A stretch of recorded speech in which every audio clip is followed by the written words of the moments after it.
Morning, glory, America. Bonjour, hi, Canada. If you vote for a Democrat, they will tear up the Constitution. They will tear up the laws of the United States. The Democrats will act like Speaker Pelosi did last night and tear up this economy. They will tear up your civil rights. They will tear up the Constitution. Nancy Pelosi tore up the president's speech on national TV.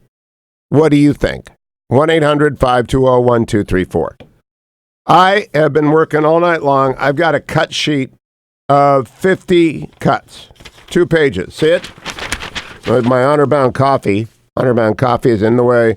But I've got, I should just rip this up. Do not rip up that cut sheet. Ripping it up. Are you out of your mind? That was not the cut sheet. That was the embeds. Oh, so I need a new embed. Sorry, Adam. So I am here to tell you, look, I'm dumbfounded. It was a great State of the Union speech. I barely got any sleep. Okay, I stayed up, watched the whole thing. I'm on the West Coast. For budget meetings at the Nixon Foundation. And I went to bed so mad at Nancy Pelosi. I just lay there thinking to myself, how could she do that to those people? And by those people, I mean specifically, you know who I'm talking about, General McGee, the Tuskegee Airman who got applauded, the young man who wants to go into Space Force, his great-grandson, the reunited military family, mother, father, daughter, and little boy who was a little bit clueless but lovely, Rush, who's got advanced cancer and gets the Medal of Freedom, the parents of the refugee worker murdered by al-Baghdadi, the mother and son whose husband, dad, was killed by Soleimani, the Border Patrol veteran, the parents of the victim of a illegal alien killer. All these people applauded, and Nancy Pelosi tears up their story. Nancy Pelosi tore up their story. Her contempt for America is complete. I think she's lost it. I watched her throughout. I said to the fetching Mrs. Hewitt, I have never seen a speaker. I'm 63. I've probably watched 50 of these things. I've never seen anything like it. And the Democrats will tear up this country if you elect them. If you vote for her again, you get what you asked for. Couple of comments. I'll go back through the speech. We still don't know what happened in Iowa because the Democrats tore up the Iowa reporting results. With 71% in, Pete Buttigieg is ahead 26.8, Bernie 25.2, Elizabeth Warren 18.4, Joe Biden a distant 15.4. 85% of Democrats want nothing to do with Joe Biden in Iowa. And he's the guy who can win. That's an over campaign. Now I want to tell you what I did last night. I did a lot of live tweeting. I live tweet events. You may have noticed when the Browns are playing. 1-800-520-1234. What did you think of Pelosi? My only question. What did you think of Pelosi? You want to defend her? Fine. But I live tweeted the event. And I did. It turns out I either tweeted or retweeted 55 times. So I just thought I'd review for you how the speech went with me. All right? Just real time, Hugh Hewitt. First tweet of the night. Not a good look for Democrats to sit on their hands when President Trump runs through facts of economic growth, the blue-collar boom. Then, bravo, Senator Tim Scott, a well-deserved shout-out, followed soon thereafter by a bipartisan standing ovation for President Donald Trump's criminal justice reform, strong speech and getting stronger. Then I retweeted David Drucker, who wrote, unlike so many who came before me, I keep my promises, we did our job, quoting the president. Then I retweeted Cesar Conda. Criminal justice reform and opportunity zones are huge wins for African American communities. That's why Trump will do much better than expected among African Americans this November. Then I retweeted Senator Tim Scott. To paraphrase a great coach from my favorite team, how about them opportunity zones? Then I quoted the president. Maduro's grip on tyranny will be smashed and broken. adding, and then bipartisan standing ovation for President Juan Guaido. Bravo, free Venezuela. Then I tweeted, Democrats won't clap for Space Force. Then I retweeted Kurt Schlichter. I like how Dems refuse to stand for the allies we protect paying their fair share. To which I added, astonishing. Then I tweeted, bravo, General McGee, the Tuskegee Airman. Then I retweeted Jay Tapper. Here's an interview with General Charles McGee, 100, the Tuskegee Airman POTUS just introduced. Then I retweeted NBC's Garrett Haight. The 100-year-old General Armstrong likes he could get out there and still do some damage. Amazing. Then I retweeted Yamiche Alcindor. Another bipartisan round of applause. This time it's for Charles McGee, who was one of the last surviving Tuskegee Airmen, the first black fighter pilots. And on December 7th, McGee celebrated his 100th birthday. Then I tweeted a quote. We must always remember our job is to put America first. I added, then President Trump pivots to school choice. Nicely done. Dems not going to like this speech at all, but a majority of Americans will. Then, school choice is such a winning appeal to all Americans. Talked with Secretary DeVos last week about freedom scholarships. It's a no-brainer for any congressman interested in genuine education reform. Then I tweeted props for Senator Sinema of Arizona, a Democrat, for standing for obviously compelling goals like expanding vocational education. What's wrong with her party? Then Democrats no longer want to protect patients with pre-existing conditions or Medicare? Sit on your hands, and the message is unmistakable. That message, Medicare for all or nothing at all. Then I retweeted David Drucker. I've also made he was quoting the president. I've also made an ironclad commitment to families. We will always protect people with pre-existing conditions, and we will always protect your Medicare, and we will always protect your Social Security, always. President Trump. Then I quoted Axios. Democrat Senator Kyrsten Sinema gives a standing ovation after Trump commends Senator Tim Scott. And Senator Scott himself, thanks, Kyrsten Sinema. Working across the aisle, and a good idea shouldn't be such a foreign concept. Then another quote from me of the president. We will never let socialism destroy America's health care. Then I retweeted Noah Rothman. If you don't want the president to campaign against it, you shouldn't have co-sponsored it. Kathy Tavaleras, make no mistake, by not standing up to oppose socialism, the Democrats tonight are supporting socialist views. Then I wrote Senator Schumer and Durbin cannot believe POTUS is going to campaign against the free health care for people entering the country without permission. What did they expect? The D candidates have defined the race, not Donald Trump. Then I retweeted Jonathan Turley. There has been a long-revered State of the Union tradition that the Speaker of the House does not exhibit opposition or ridicule for the remarks of the President, even if he is from the opposing party. Pelosi is shattering that tradition. This is before she tore things up. By nodding in the negative and shaking her head. Then I wrote, bravo, Rush. Press on. Changed politics in America, brought balance to the airwaves. He built the talk show mall. The rest of us just live in it. Congrats on the Presidential Medal of Freedom. Well done. Then, good to see Dems join ours in supporting new funding for prenatal care. Long, then lost them on late-term abortion. Wow, the D's have gone over the left edge. So the Speaker stands, I added. I added judges and justices, bravo. Then I bravo Kelly and George Hake, who lost their dad to Soleimani. Full-throated defensive killing of Soleimani, bravo. Bravo military spouses. Bravo the return of the family. On and on, bravo Senator Coons for staying and applauding for equality. And then it ends with this. The tearing up the speech by Speaker Pelosi, unprecedented question mark, and utterly without class.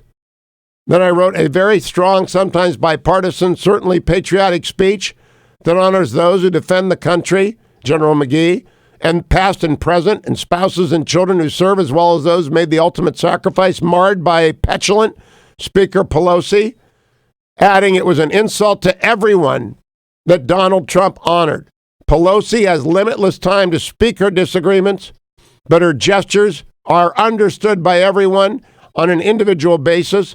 Her contempt for those POTUS honored is simply stunning. The resistance is going to cheer and cheer, but not normal Americans. More when I return to the Hugh Hewitt Show.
Morning, Glory America. Welcome back. I want to review for you, before taking your calls, my last few live tweets about Nancy Pelosi's contemptible tearing up of the president's speech honoring so many American heroes, because she dishonored them. A very strong, at times bipartisan, certainly patriotic speech that honors those who defend the country past, General McGee, and present, the spouses and children who serve as well, and those who have made the ultimate sacrifice, cannot be marred by a petulant Speaker Pelosi.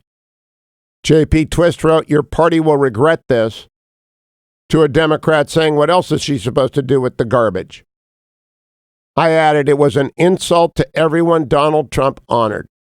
Pelosi has limitless time to speak her disagreement, but gestures are understood by everyone in an individual basis.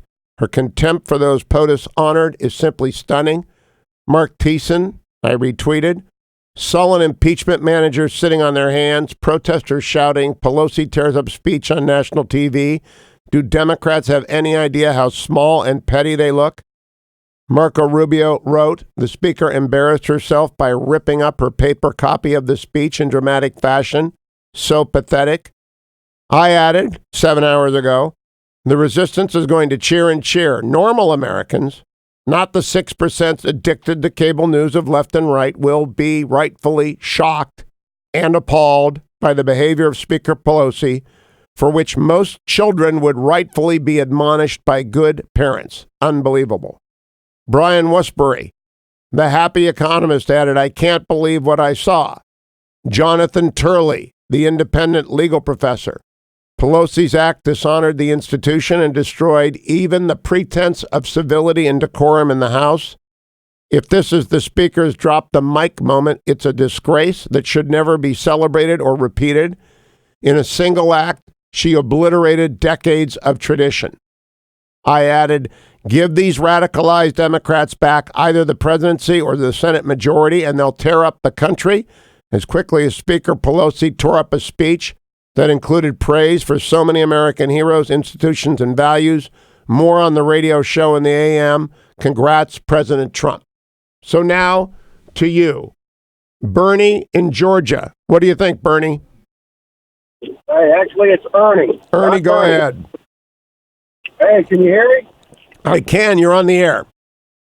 Okay, I think it's easy to go deplorable on Nancy, but I think she did it to herself. What this did was strengthen all the Republicans, even the Mitt Romneys, and probably bought us a few old school Democrats that would have voted to remove. A lot more than a few. And I think her contempt for America was visible. Fred in Chicago. What do you say, Fred? Good morning, Hugh. Before I get to my comment, quick question. Did you see what Nancy Pelosi said last night about that what she had done was courteous? Yeah, she's just confused and befuddled. She knew as soon as it was over she had made a huge error. I'd like to know what she meant by alternatives. What had she been thinking of doing in light of terror? I don't know, pouring water over his head. It would have been assault of the president. But what did you think of that gesture? We're short on time. I know that you were angry about it. I think you should look at it as with delight, because Nancy Pelosi knows that she is losing. Today, the impeachment farce is going to officially fail.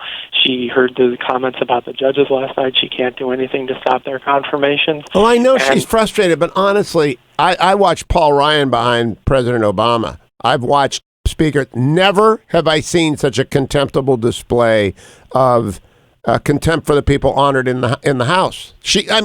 There was a widow and a surviving son of a war hero there. No, I know, but I think it just illustrates, and also because the Democrats are in such disarray in their primary, I think she is publicly conceding that Donald Trump is winning.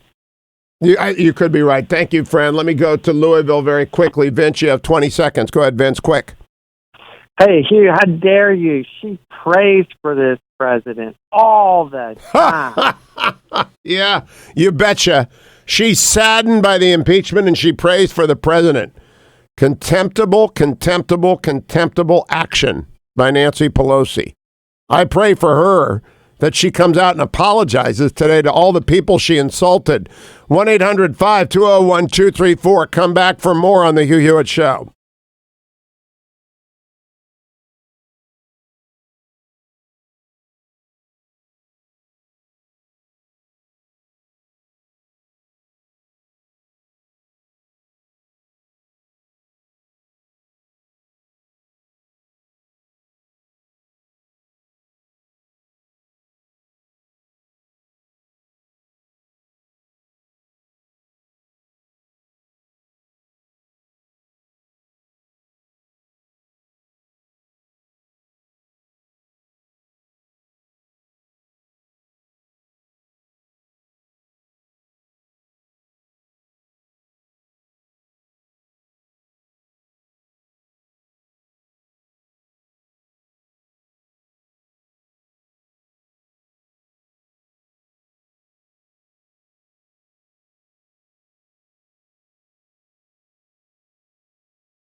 Welcome back, America. It's Hugh Hewitt. That music means Admiral James Stavridis, retired United States Navy, joins me. I want him to cut a video with the Washington Speakers Bureau, just jauntily moving about to that music, because I think it's perfect for you, Admiral. Good morning, Admiral.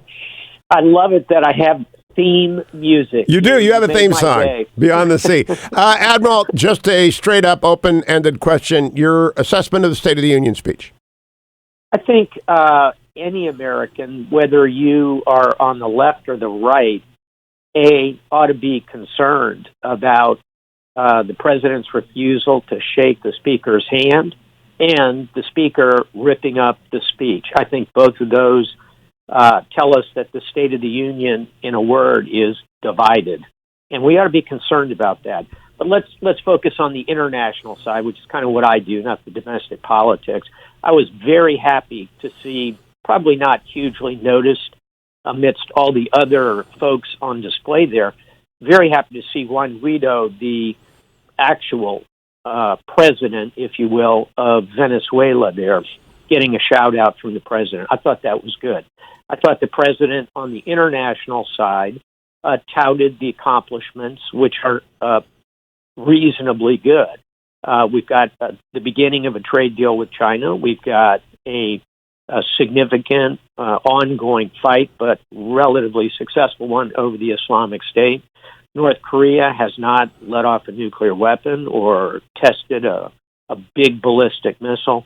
So the president has some accomplishments on that side. It's fair that he states them. And lastly, because it's kind of my wheelhouse, I'll just mention NATO.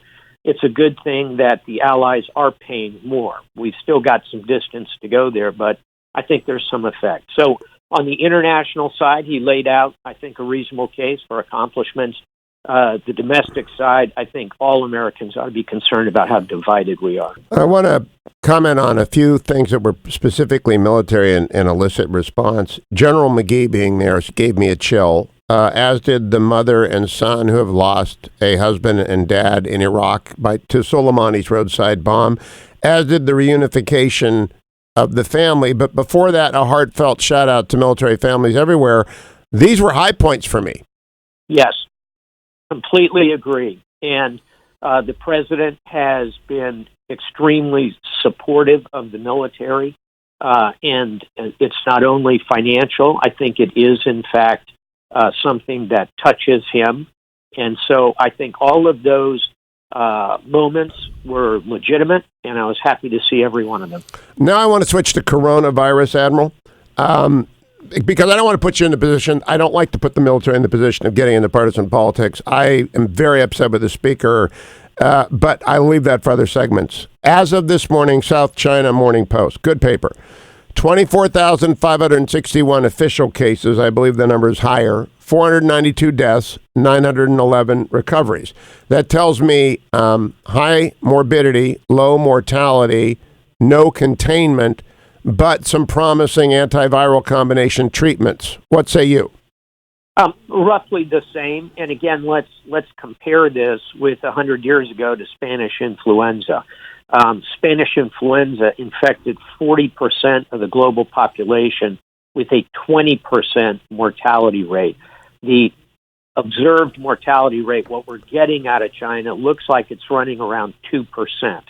So compared to Spanish influenza, much, much lower. And that makes sense because our palliative, our treatment regimes are much, much better. And we have more resources to put at the problem.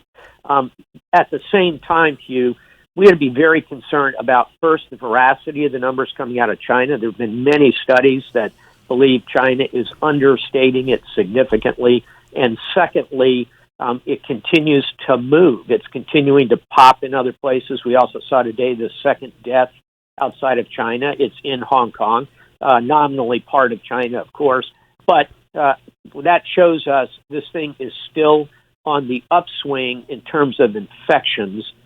Let's hope we can hold morbidity, as you point out, down at that 2% or lower range. And let's see where this thing goes. I'll close by saying that let's compare that mortality rate to, if you will, garden variety annual flu season in the United States. The mortality rate of that is only about 0.1%. So this thing at 2% is actually quite high, although not as high, obviously, as Spanish influenza. So it's still a flashing yellow light, but compared to where we were a week ago when you and I talked about it, I'm cautiously optimistic we're going to be able to hold this thing in China and deal with it in a reasonable way internationally. Fingers crossed. Now, the R-OT factor, which is the number of patients infected by everyone who has it, is very difficult to tell because of the unreliability of the data. I note also from the South China Morning Post, asymptomatic transmitters. Chinese health authorities have identified a number of patients who have become carriers and transmitters of the coronavirus despite showing no outward symptom of the disease. They also report this morning a newborn testing positive. Both developments are bad. Indeed, and particularly the first one. Newborn, okay, part of the mother's biosystem. I'm gonna say that is not as surprising or concerning as the first fact, which is the idea that people can show no symptoms despite the fact that they are, I think the medical term is shedding the virus. And the problem with that, of course, is almost all of our ability to quarantine is based on measuring people. Do they have a fever? Are they coughing? Is their nose running? That's those screenings you see on CNN as people are getting off of aircraft.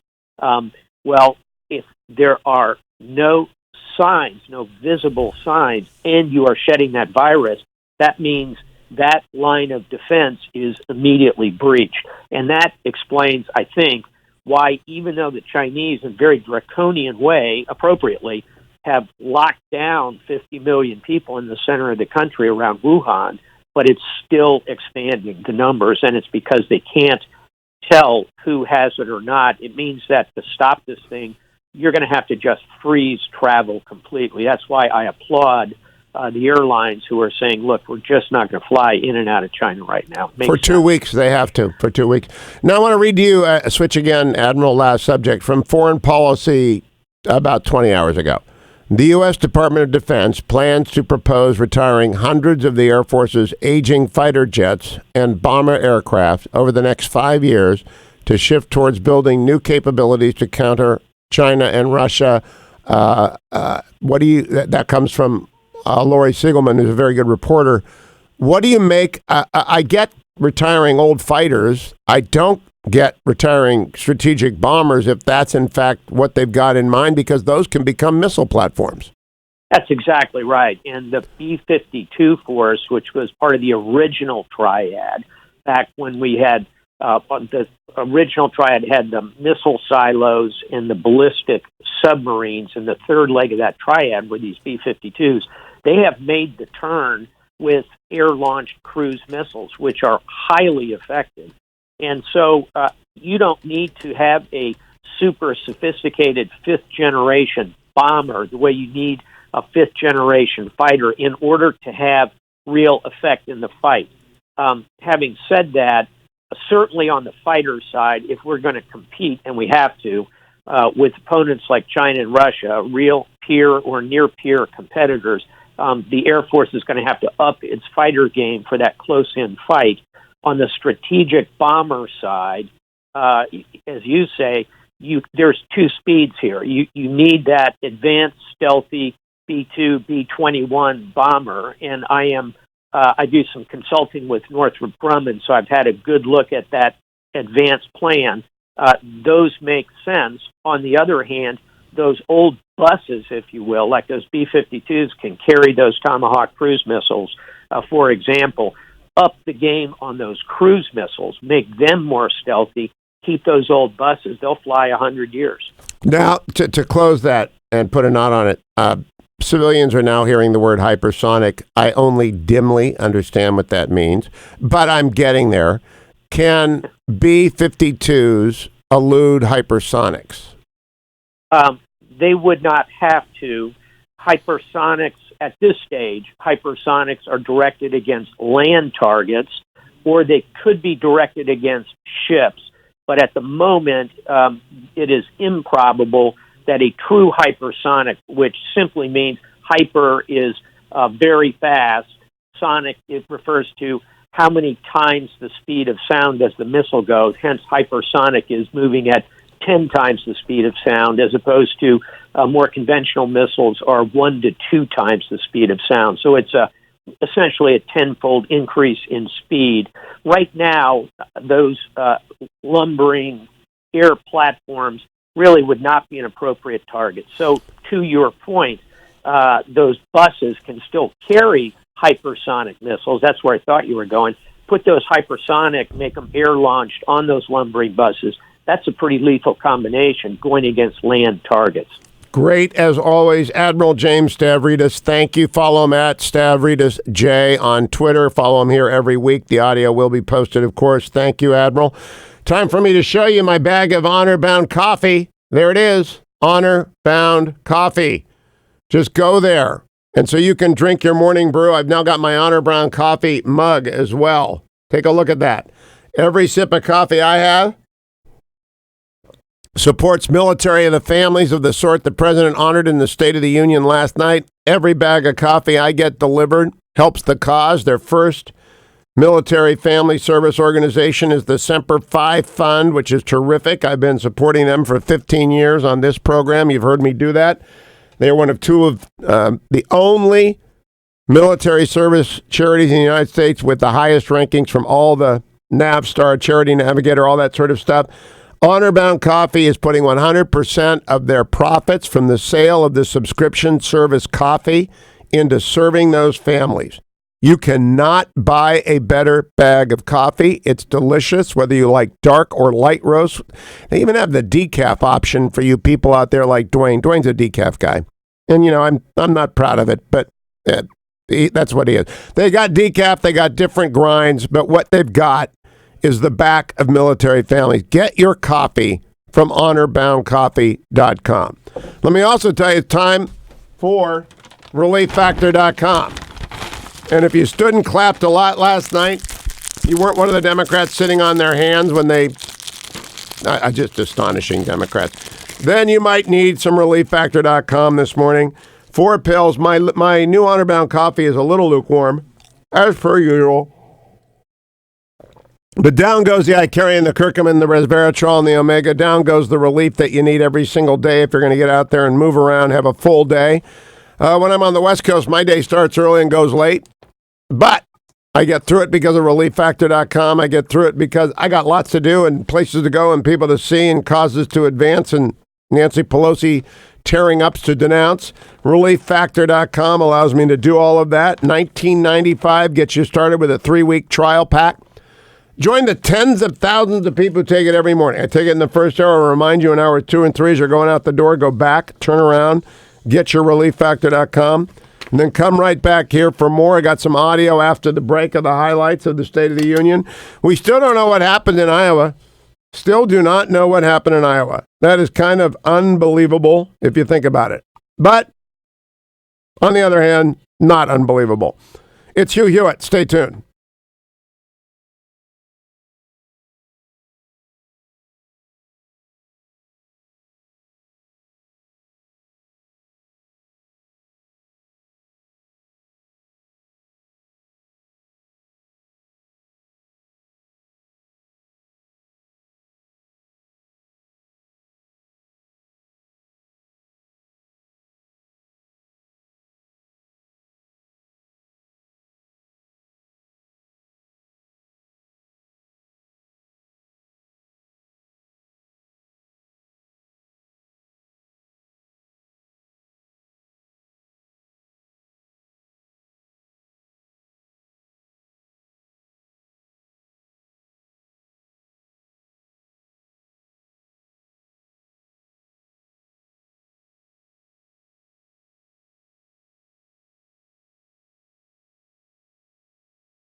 Welcome back, America. Everybody's got a favorite part of the State of the Union. By the way, a vast majority of Americans love the speech. What was the percentage of pundits that you listened to afterwards that acknowledged it was a great speech? How many voices do you hear this morning saying it was a great speech? But when, after all of the recognition of the men and women in military and the spouses and the children who are also in the military and also serving, the first non-military part that I love the most is cut number 37. This is my favorite part outside of that which honored brave Americans, the purest policy speech that I like, cut 37. Working with Senate Majority Leader Mitch McConnell. Thank you, Mitch. And his colleagues in the Senate, we have confirmed a record number of 187 new federal judges to uphold our Constitution as written. This includes two brilliant new Supreme Court justices, Neil Gorsuch and Brett Kavanaugh. Thank you.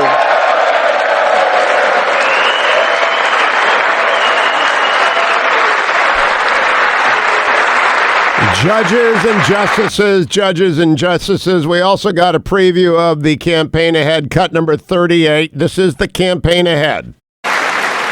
Since my election, the net worth of the bottom half of wage earners has increased by 47%, 3 faster than the increase for the top 1%.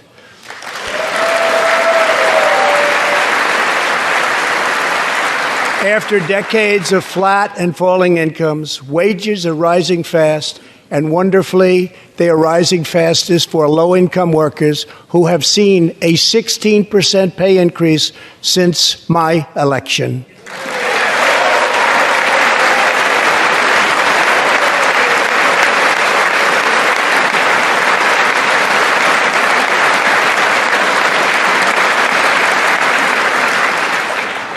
This is a blue-collar boom. Collar boom on the Democrats. Now for some reactions. Chris Matthews, cut number 43, talking about the speech. Chris Matthews. I think the people where I came from will like the speech tonight. I think regular people will not. They'll see the schmaltz, the corniness. They'll see it, but they'll like it because it's all good stuff. Whatever purpose it had. And I look at something about, I watched Pelosi because I really respect her, like most of us do. And I watched the way she calibrated when to stand, when to applaud. And it was almost almost entirely the tributes to people, to individual people. She always felt that was the right thing to do, especially Juan Guaido. I'm telling you, Trump set up the fight.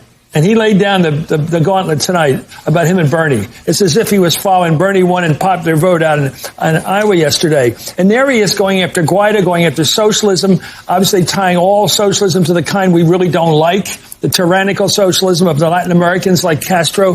He's saying, this is going to be my enemy. Great, I'm ready to fight. So I thought that was interesting. Matthews on point. By the way, I was much lambasted by the left when I said on the Meet the Press last year that getting Juan Guaido in and Maduro out would unite the country.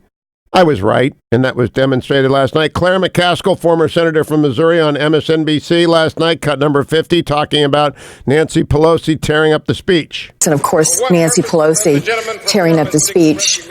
I could argue that maybe wasn't the best idea. You think so? The worst idea. Contempt for the people honored in the speech. Van Jones on CNN, cut number 44. And the thing about it is, and I think that we got to wake up, folks. There's a whole bubble thing that goes on. We say, well, he said S-hole nations, therefore all black people are going to hate him forever. That ain't necessarily so. And I think what you're going to see him do is say, you may not like my rhetoric, but look at my results, look at my record to black people. And if he narrowcasts that, it's going to be effective, which means as we move through this primary process, we've got to pay a lot more attention both to what's going on with the Latino vote. Are we going to get a benefit in terms of having them respond? And with the black vote, is there going to be a split off, especially for black male voters? We got to be clinical about this stuff. We get so emotional about it. That was a warning to us, a warning shot across the bow of Democrats that he's going after enough black folks to cause us problems. It's not just the white suburban voters. He's going after black votes. He's going to win black votes. A lot of them. Jake Tapper on CNN, cut 45. Okay. We've never really seen a scholarship given, which is what the president did with the young girl from Philadelphia. We've seen the type of thing where a war hero like the Tuskegee Airman, Brigadier General McGee, we've seen that honored, and that was a lovely moment to have a 100-year-old Tuskegee Airman there with his grandson who wants to be in the Space Force. The President Trump cut 47, Chris Cuomo. I mean, all the usual suspects who hate Trump lining up to applaud the speech. Let's close the hour out with Chris Cuomo on CNN, cut number 47. Those were really poignant moments that came. I don't know if you saw them, but you should go online and look.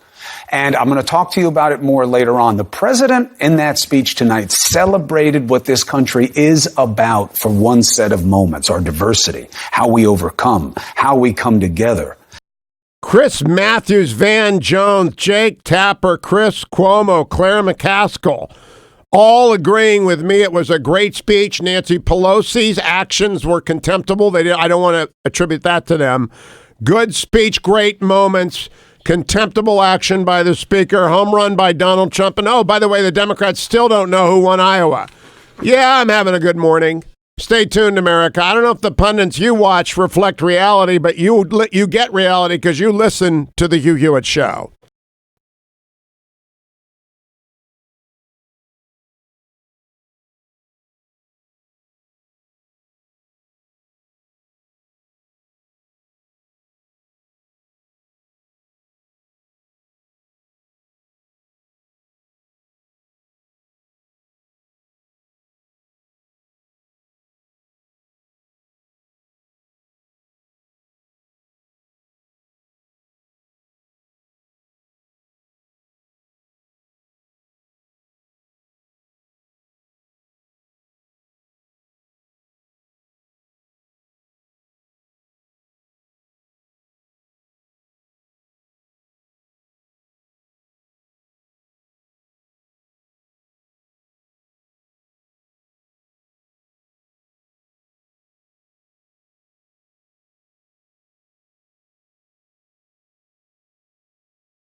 Morning, glory, America. Bonjour, hi, Canada. I'm Hugh Hewitt. Thank you for joining me this morning.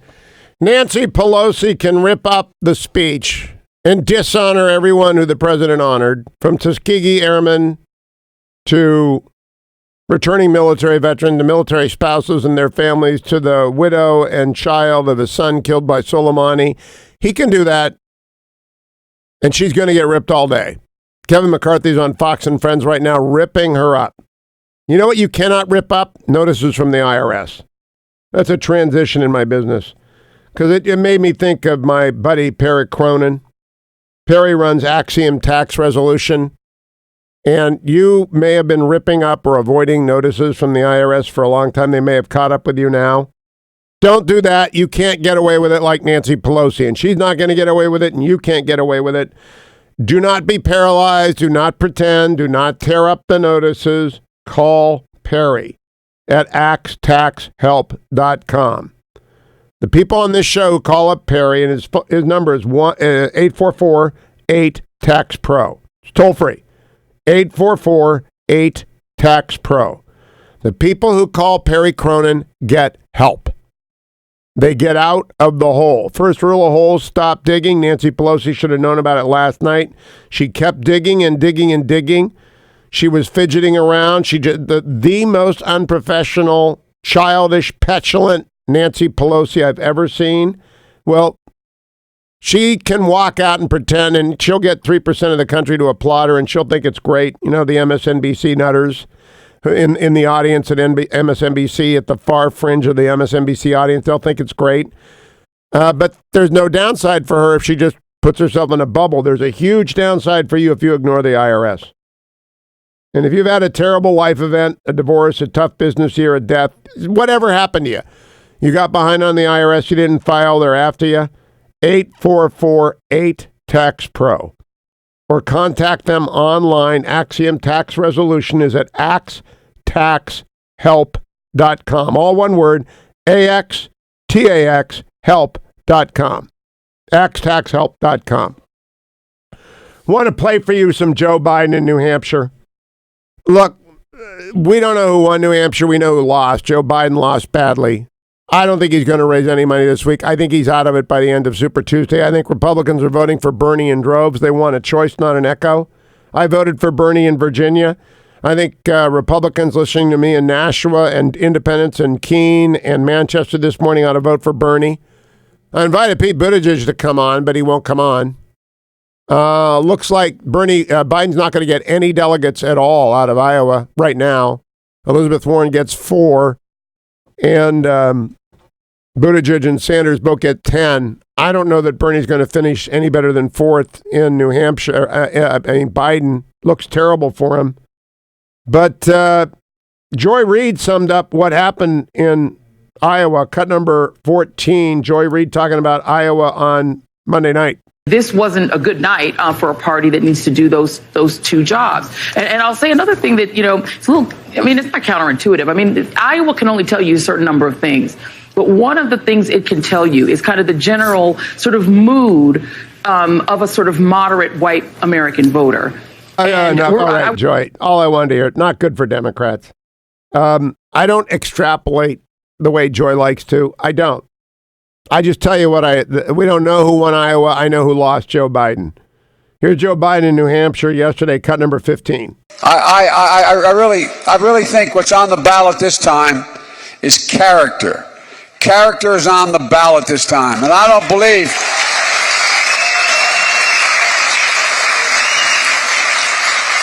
character of the candidates and the very character of our country as the rest of the world looks at us. Well, I don't believe we're a dark, angry nation that Donald Trump.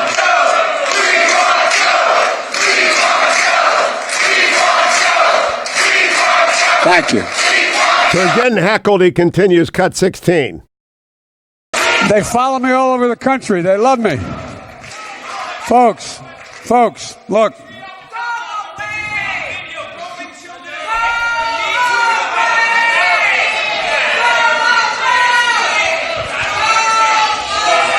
Folks, cool.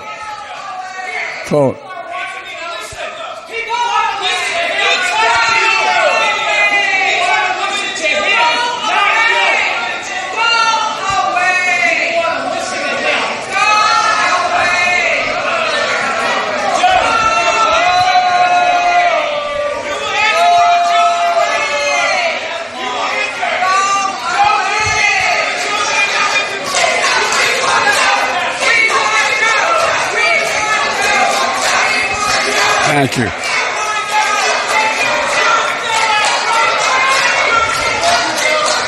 Folks, thank you. That's what's wrong with politics.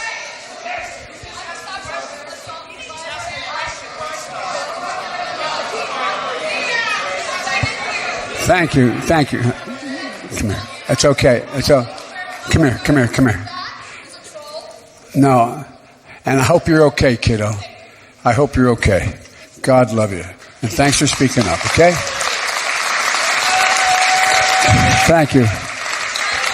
There's so many brave women and some men like the young lady who have benefited but too late from the Violence Against Women Act that I wrote. That's what she's talking about. So thank you, and you realize how many other women and men you help by speaking out. But thank you, kiddo.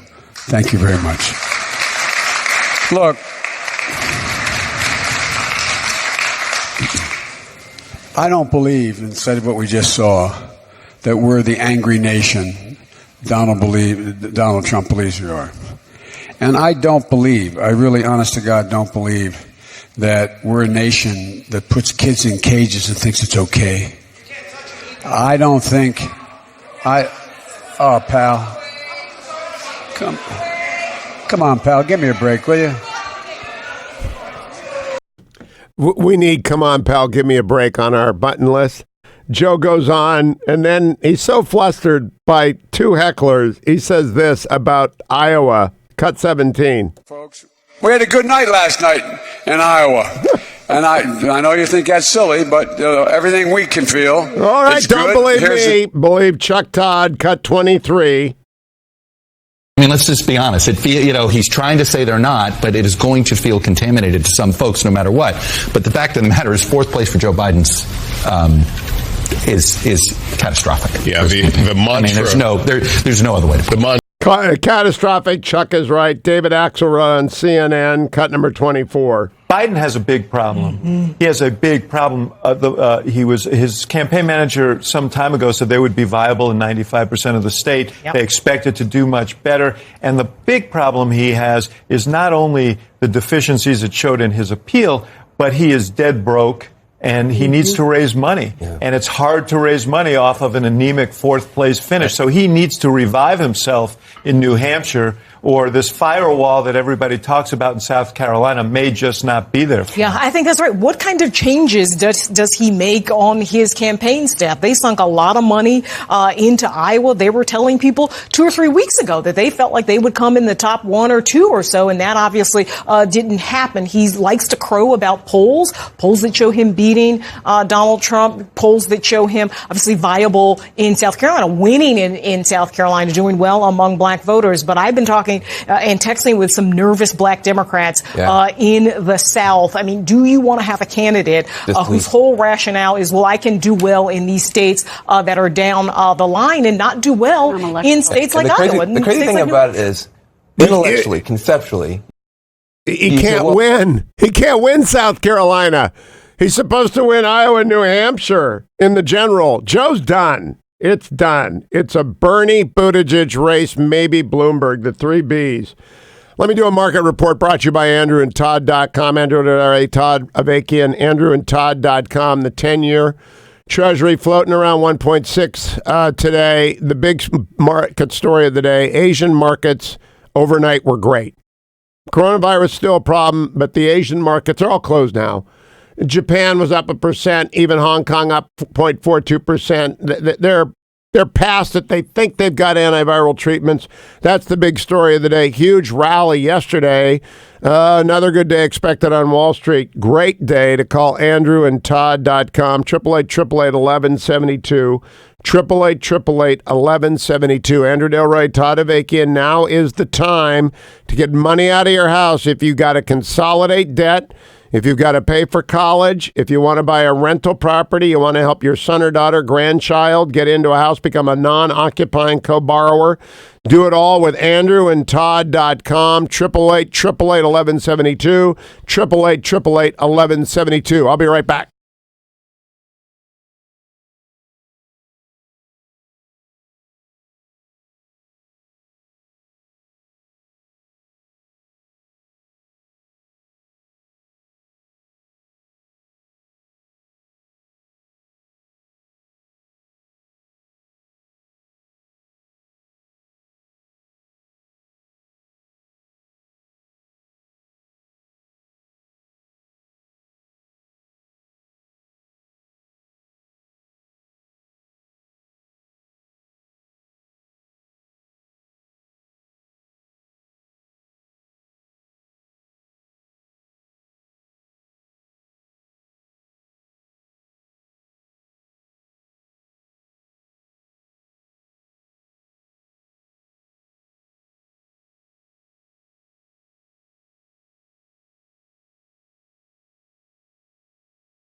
Welcome back, America. Hugh Hewitt. My phone number is 1-800-520-1234. I'd like more of your phone calls this hour after I talk to Mike Gallagher next segment on what you thought of Nancy Pelosi tearing up a speech that honored so many Americans.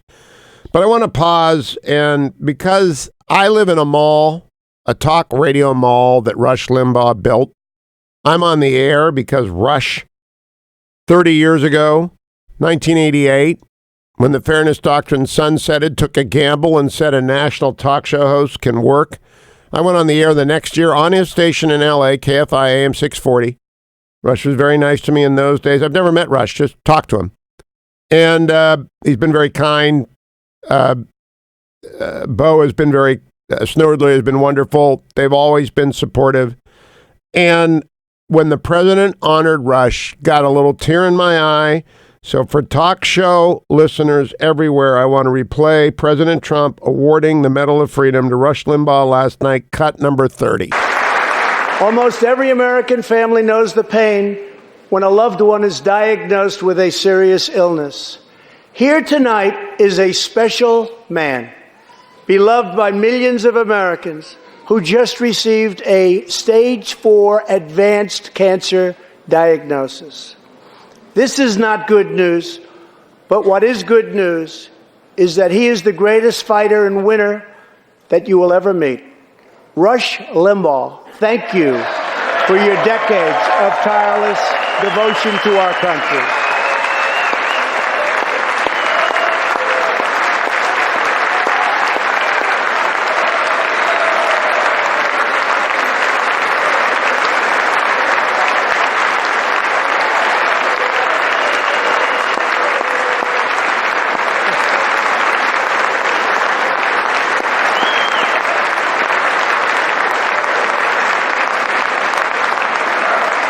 And Rush, in recognition of all that you have done for our nation, the millions of people a day that you speak to and that you inspire, and all of the incredible work that you have done for charity, I am proud to announce tonight that you will be receiving our country's highest civilian honor, the Presidential Medal of Freedom.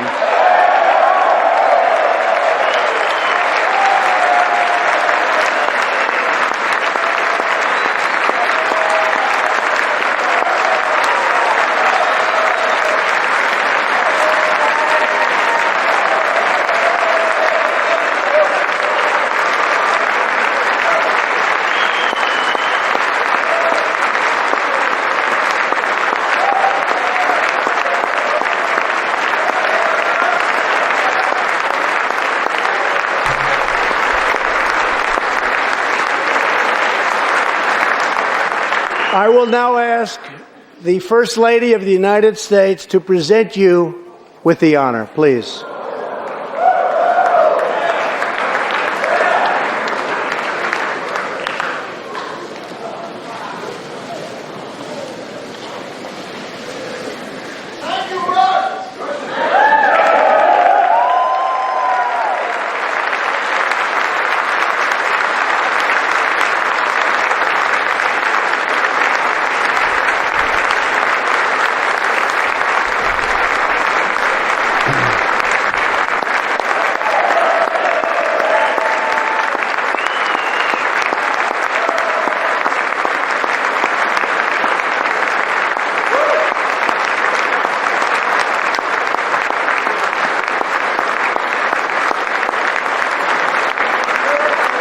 Rush Limbaugh and Oprah Winfrey are the only two Americans who have built and sustained a daily audience of more than 20 million people over the course of 30 years, and Oprah retired.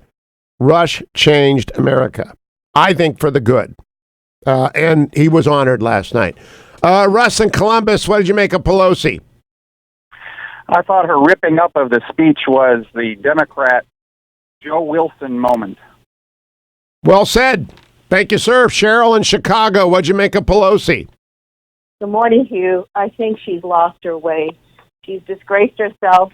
It's time for her to move on. I've always admired her as a woman, even though I disagree with her politics. But now she's just totally over the edge. Well, the party's over the. I mean, she is representative of a party that has lost its way. That was full-throated Trump derangement syndrome on not only behind the president, but to his right among the Democrats. Coming right back with Representative Mike Gallagher, who was in the House last night. Stay tuned, America.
Well, Nancy Pelosi ripped up the State of the Union last night, dishonoring every member of the military who had been honored, the military spouses, the fallen, the families of the fallen, the Juan Guaido, everybody in the chamber. Mike Gallagher, what did you think, Congressman from Wisconsin, Mike Gallagher, of Speaker Pelosi's stunt?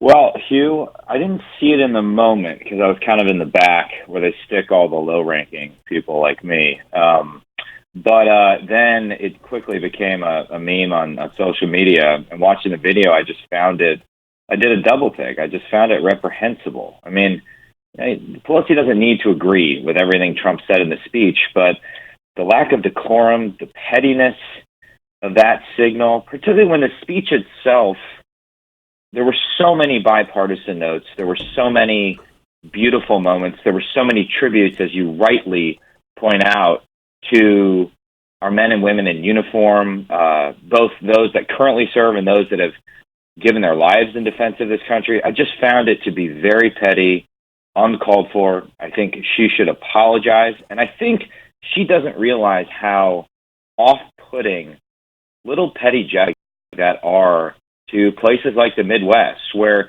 even people that may not, agree with Trump on everything, they love this country.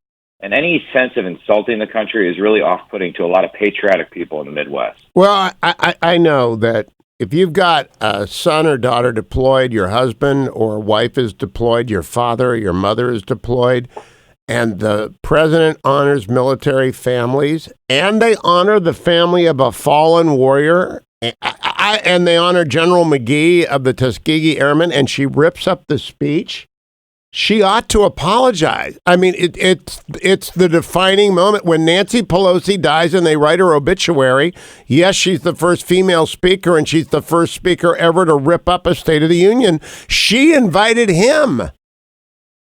Well, apparently she also violated protocol or changed the traditional greeting that the speaker is supposed to give for the president of the United States. There were a variety of other stunts.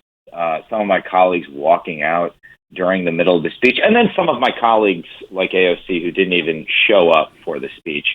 It reminded me of 3 years ago when I was sitting there for the inauguration, my first month in Congress. And at the time, I didn't realize how significant this was. But a lot of my Democratic colleagues decided they were not even going to go to President Trump's inaugural speech as a form of protest, as a form of resistance. And as we've seen in the subsequent 3 years, the resistance movement on the left has really become ascendant. And I would draw a connection between that small act on that day the president gave his inaugural speech and everything we've subsequently seen to remove the president from power. There is an effort to delegitimize this president. There is an effort continuing not to accept the results of the 2016 election and sort of pre-nullify the 2020 election.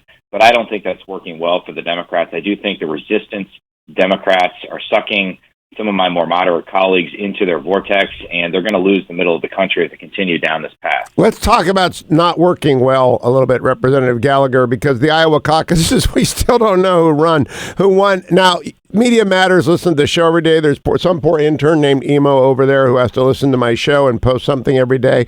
Yesterday, Emo, who's not very good at his or her job, said Hugh Hewitt on Iowa caucus problems, and they want to run Medicare for all. Yeah, that was my point. If they can't run a caucus, how in the world are they going to run Medicare for all? What do you make of this fiasco in Des Moines? I mean, it reminds me of the Obamacare website fiasco. It reminds me of every misstep that the quote-unquote enlightened technocrats make.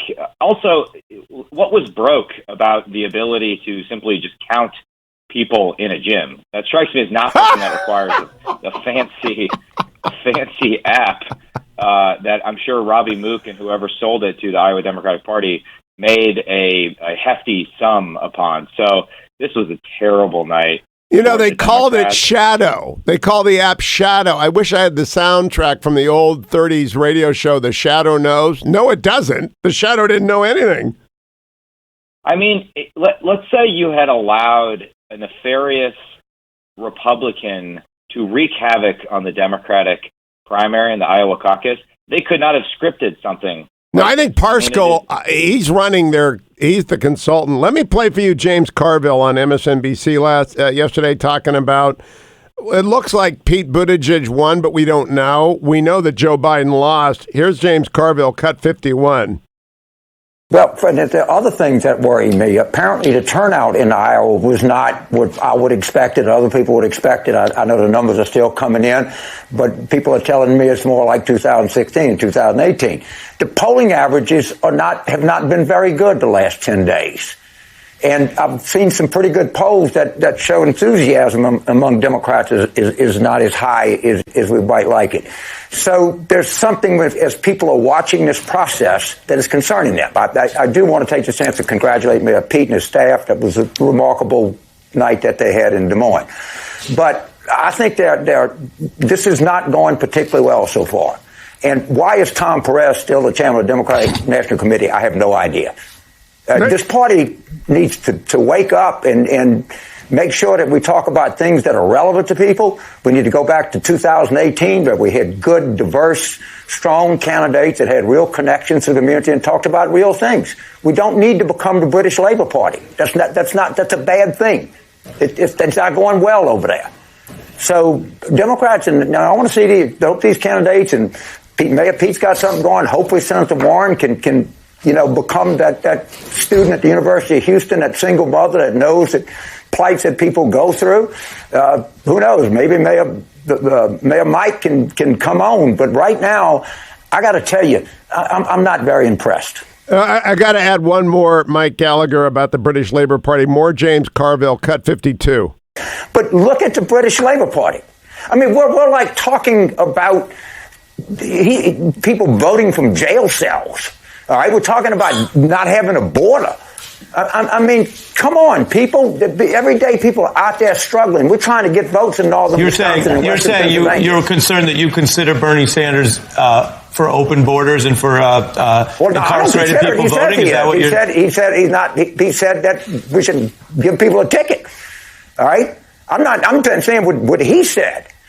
If you read Ron Brownstein, he's got $35 trillion in spending. Or read all of the thing. I'm saying, of course, I would vote for him, but I don't want the Democratic Party of the United States to be the Labor Party of the United Kingdom. Mike Gallagher, I think this is amazing audio from James Carville. That is a stunning statement. And I would add that the American Corbynistas are not just talking about voting from jail cells. I believe there was a controversy about Bernie defending terrorist right to vote. President Trump last night drew down some very bright lines in contrast in terms of the Democratic Party wanting to give access to free health care for illegal aliens. He drew down a clear divide on getting rid of late-term abortions, things that I just think are going to resonate in the middle of the country. But this is just a stunning moment. And by the way, Hugh, I think this is only the beginning of the civil war in the Democratic Party.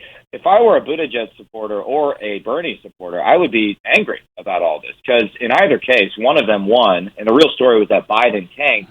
But the chaos in the Iowa caucus is sort of muting that victory, and also muting just how badly Biden tanked and how bad the turnout was. Now, I also have a diagnosis, Mike Gallagher, and for a guy from Wisconsin, you're sometimes pretty on the ball.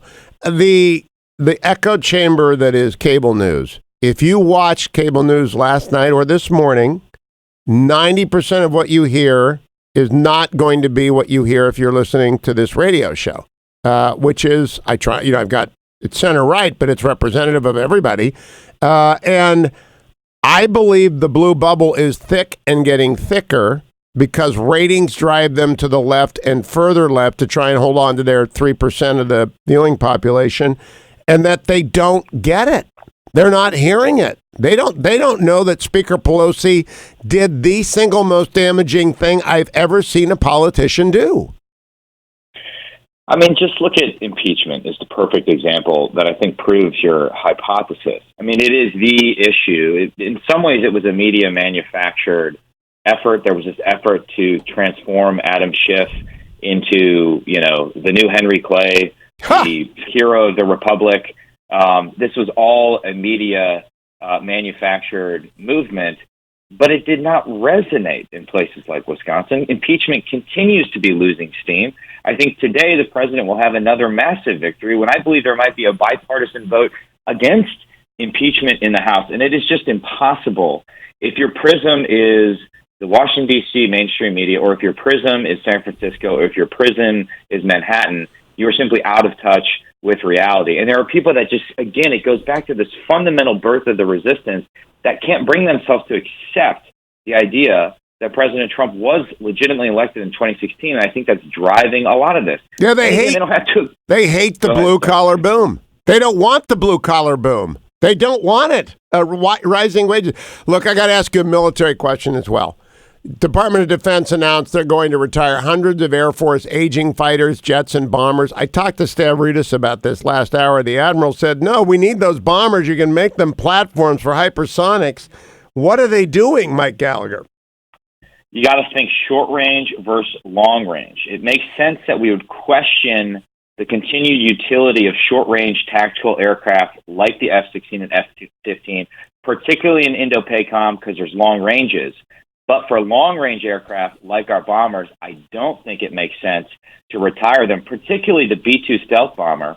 We don't have any functional B-21s in the fleet yet, so why get rid of the 20 that we have right now, particularly when we can equip those aircraft and we can equip the B-52s with long-range precision weapons and potentially with hypersonics. So I do think it makes sense to take a look at short-range tactical aircraft, also question why the Air Force is going to buy so many fifth-generation short-range tactical aircraft, but it does not make sense to prematurely retire these bombers, particularly when we don't have the B-21 ready to go yet. So that will be a subject of discussion at House Armed Services Committee?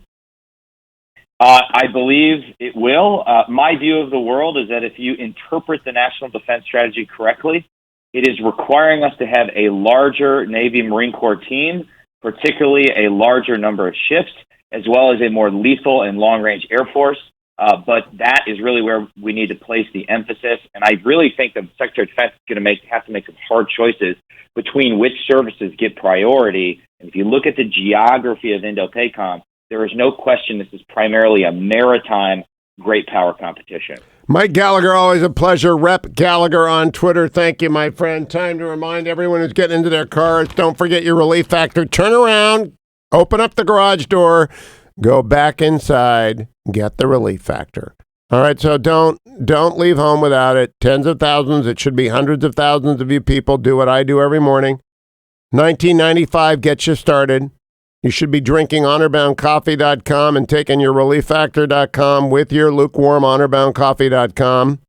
You ought to be pouring a thermos for the car, but take the relieffactor.com first. Especially you folks listening in Seattle live at, it's 4:45 in the morning, you get in the car. I know you folks. You folks in Moreno Valley are heading in from the Inland Empire. You folks in Grass Valley going down the Silicon Valley. You folks in the Rockies stuck in the snow. ReliefFactor.com makes that commute easier. No matter how early you leave, it's still going to be rough. ReliefFactor.com. Put some Honorbound coffee in the car. Take your ReliefFactor.com and get going. Don't go anywhere, America. Your phone calls are next. 1-800-520-1234. Nancy Pelosi tore up a speech and dishonored American veterans, military spouses, fallen heroes.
Welcome back, America. It's Hugh Hewitt. President Trump gave a great State of the Union. Nancy Pelosi did something that is truly repugnant, absolutely despicable, because in tearing up the speech on national television, she dishonored everyone that the president honored, including General McGee, including the family of the fallen, including the military spouse, her daughter and son, and the soldier who returned, including the border patrolmen, the victims of crime, including Juan Guaido. She should apologize. But you know, the blue bubble is thick on Twitter, and it's really thick at MSNBC and CNN. It's become thick on the networks. They do not get it. What you're about to hear are 4 phone calls. Florida, Indiana, Minnesota, Oregon. Starting in the east, moving to the west, this is what the blue bubble never hears. Mike, Clearwater, Florida, what did you think of last night? You got 30 seconds, Mike. Hey, Hugh. My concern is that the Democrats always, I think, hate the middle of the country, and so therefore to make Iowa look horrible, I thought Elizabeth Robbie might have set that up on purpose just to make sure that maybe the initial caucuses and everything move somewhere else to another more compliant state. That is not the case. I mean, I know that there are a lot of people wondering how could anyone mess something up that simple so badly, but it's just Democrats, and that's why you do not let them run the country. Thank you, Mike. From Florida, we go to Indiana. Chuck, what did you make of last night? I'm not so sure so many people took it like you did. I took it as a military veteran. I took it as that was towards Trump. That was an in-your-face to Trump. Just basically, and I've never seen anything like this in my life. This Democratic Party is rude, obnoxious, pungent, self-righteous. I mean, they just don't give a rip about anybody but themselves. Well, we kind of agree on a lot, Chuck. We do. Thank you, my friend. Now I want to go to Minnesota. Dan, my phone number is 1-800-520-1234. I'm starting in the east. I'm moving west. Dan, you're on. Dan in Minnesota. My concern now... Go ahead. Yeah, can you hear me? Yeah, I can. You got me? Yep. Okay. So my concern is that the Dems now know the only way that they can beat President Trump is through voter fraud. And I want to see paper ballots are better than no paper ballots, cameras in every voting location, and I think the FBI should do background checks on every new person applying to be election judges. Well, that's not going to happen, but you're right. Voter fraud is a problem, and I will talk more about it. But what did you think of Pelosi tearing up the speech? Oh, disgusting. All right, thank you. Finally, let's go to Oregon. Ron, Salem, Oregon, way out on the West Coast. You're up early, Ron. Good morning. Yes, sir. I watched the speech. My foster father, Tuskegee, he'd stepped down to be Master Sergeant at the end of the war. I'm burying my stepmother, who went through and served through World War II, Korea, Vietnam.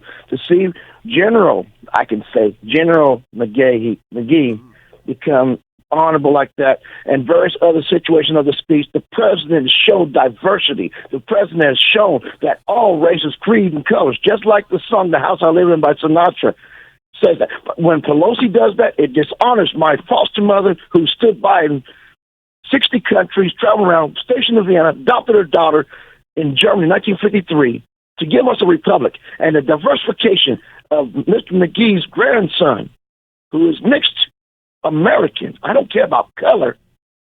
It's a great thing, and it's dishonored of Ms. Pelosi to do that office, do the legislation of that nature at a time when we need to come together unity. Ron, thank you. I want to get one more in. Mike in Seattle. I'm on the West Coast. Mike's got the early drive. Good morning, Mike. What do you think? Morning. Two things, Hugh. Okay, she just got more votes for President Trump than you could ever hope for. And number two, if that was her personal house, that'd be fine. But that is our house. That's the people's house. And I take that as a major insult. Well said. Well said. Okay, I got time for one more. I'll go back down to Florida and talk with Aaron. Aaron, what did you make of Pelosi? Hello, Aaron. You're on the air. Is her cell phone failing? Aaron? Okay. Aaron? Yeah, you. Go ahead, Aaron. Mary. Mary. Go ahead, Mary. I think she missed the opportunity to be an example to all the left-wing people sitting on their hands. so I don't know if half of them knew who the Tuskegee airmen were because they're younger. We have to start teaching them. Well, I'll tell you one thing. She lost a lot of America last night. One more, Mark in Winchester, Virginia. Mark, what do you think? Ours is spot on. As far as the Tuskegee Airmen, I've met personally 8 of them. And I think that what she did was very disrespectful to the president and the people of the United States. All right, And, Bob Goodwin, if you're listening, all right, please come out and run for Senate. Thank you. Let me talk to Roger. Roger in Florida. You got 30 seconds, Roger. I need 10 seconds. Notice, not he didn't shake Speaker of the House's hand. Everyone called it a snub. Notice, if you look at the video, he didn't shake Mike Pence's hand. He was going to work. Well, you know what? That's a good point. I'll tell you, no one in the blue bubble ever talks to anyone. I just talked to 9 people, I think. 9 people in 7 minutes. That's 9 more than anybody in the blue bubble will talk to today. And that's why you listen to the Hugh Hewitt Show. That's why Rush Limbaugh got the Medal of Freedom. That's why Donald Trump's going to win re-election. Stay tuned, America.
Morning glory, America. Bonjour, hi, Canada. I'm Hugh Hewitt. Whether you're listening in the United States or anywhere around the world on HughHewitt.com or TownHallTV.com or on one of the radio apps, good morning.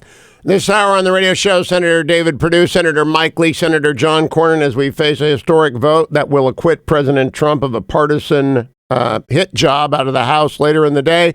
I begin the hour with Senator David Perdue. Senator, I thought it was a historic State of the Union speech last night. I thought it was a historic tantrum by a petulant Speaker Pelosi. What did you think about last night?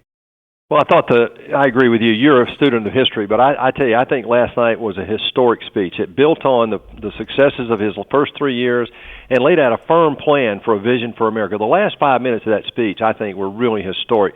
But the Democrats, not just Pelosi, but the Democrats showed exactly why they shouldn't be in charge. I mean, how petulant can you be to not stand up for a child in grammar school that's going to get a choice to go to school? And how about the Tuskegee American hero? They wouldn't even stand for him. It was really insulting for America. It was astonishing in many respects. The fetching Mrs. Hewitt does not like long speeches. She's never watched either George W. Bush or President Obama, but she's a military kid, so she came in to stand up for the general and for the military families and for the widow and the son of the lost soldier. I actually cannot believe, Senator Perdue, that Nancy Pelosi tore up a speech that honored a Tuskegee Airman and all those other heroes. Well, it just shows they don't care about the future of America. They want power, and we see it in everything. This purely partisan political process they just ran in this impeachment process speaks tons about that. They don't want the truth. They just want power. And Schumer talks about it all the time. You talk about it on your show. I mean, what they want to do with America is take it and regress back to what has been proven to fail around the world over the last century, really. Tell me how you will vote today on Articles 1 and 2 of impeachment, Senator Perdue. Well, first of all, I would not. I really did not want to accept them. I wanted to dismiss them out of hand because they do not rise. They're not proper articles of impeachment. So we will acquit this president today. We'll get 3 or 4 Democrats to vote with us. I hope we'll have 100% of Republicans, like they did in the House, that vote against this. Do you believe you'll have 3 or 4 Democrats vote to acquit the president? I do. I think there are at least 3, and I'm hoping for a 4th that might vote with us. Look, this is a sham. It is ridiculous when you hear all the false evidence that they're putting out there right now. They're saying, well, how can you have a fair trial with no witnesses? Well, you know that the Constitution laid it out that the House was supposed to do the investigation, call the witnesses and all that. We heard 193 videos of 17 witnesses, 28,000 pages of evidence, and yet they say they need more evidence, even though they claim their case was overwhelming. Now, Senator, I'm on right now in Atlanta. I'm on in Macon. I'm on all throughout Georgia, but I'm also on across the United States. I just made an argument. I'd like to hear what you think about it.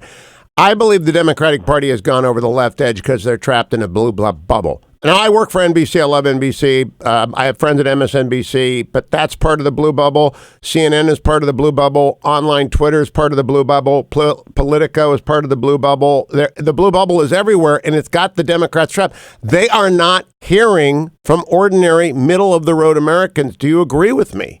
They're tone deaf. They're not listening. They want to tell America what the future looks like, and America's saying, no, we don't want that. That's how Donald Trump got elected. Frankly, Hugh, that's how I got elected. I basically said, Washington is broken. If you want different results, you got to put a different kind of person up there. And look what's happened. When Trump ran the same process, he complained about politicians, bureaucrats, and the media. And let me tell you, that struck a nerve out there, and he's still striking that same nerve. When I got to play for you a few quotes about what was said last night. This is Chris Matthews on MSNBC, Democrat cut 43. Chris Matthews. I think the people where I came from will like the speech tonight. I think regular people will not. They'll see the schmaltz, the corniness. They'll see it, but they'll like it because it's all good stuff, whatever purpose it had. And I look at something about. I watched Pelosi because I really respect her, like most of us do. And I watched the way she calibrated when to stand, when to applaud, and it was almost almost entirely the tributes to people, to individual people. She always felt that was the right thing to do, especially Juan Guaido. I'm telling you. Stop right there, Juan Guaido. This is Van Jones on CNN, another hard left person, cut number 44. And the thing about it is, and I think that we got to wake up, folks. There's the whole bubble thing that goes on. We say, well, he said S-hole nations, therefore all black people are going to hate him forever. That ain't necessarily so. And I think what you're going to see him do is say, you may not like my rhetoric, but look at my results, look at my record to black people. And if he narrow casts that... Now this is Jake Tapper on CNN, Cut 45. Okay. We've never really seen a scholarship given, which is what the president did with the young girl from Philadelphia. We've seen the type of thing where a war hero like the Tuskegee Airman, Brigadier General McGee, we've seen that honored, and that was a lovely moment to have a 100-year-old Tuskegee Airman there. That was a lovely moment. Here's Chris Cuomo on CNN. Those were really poignant moments that came. I don't know if you saw them, but you should go online and look.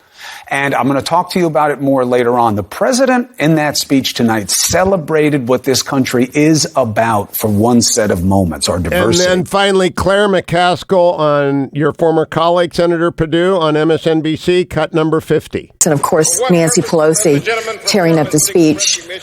I could argue that maybe wasn't the best idea. I think America wants everyone to get along and get things done. When I could play a montage of left, and they're all applauding the president, he hit a home run, Senator Perdue. I'm shocked. I really am. But what he did was historic. I say it again. He didn't mention impeachment once. He rose above that. He showed great discipline. He showed vision for America. But here's the difference. American people, we built America because everybody out there in the real world, Hugh, like you and others, know how to get results.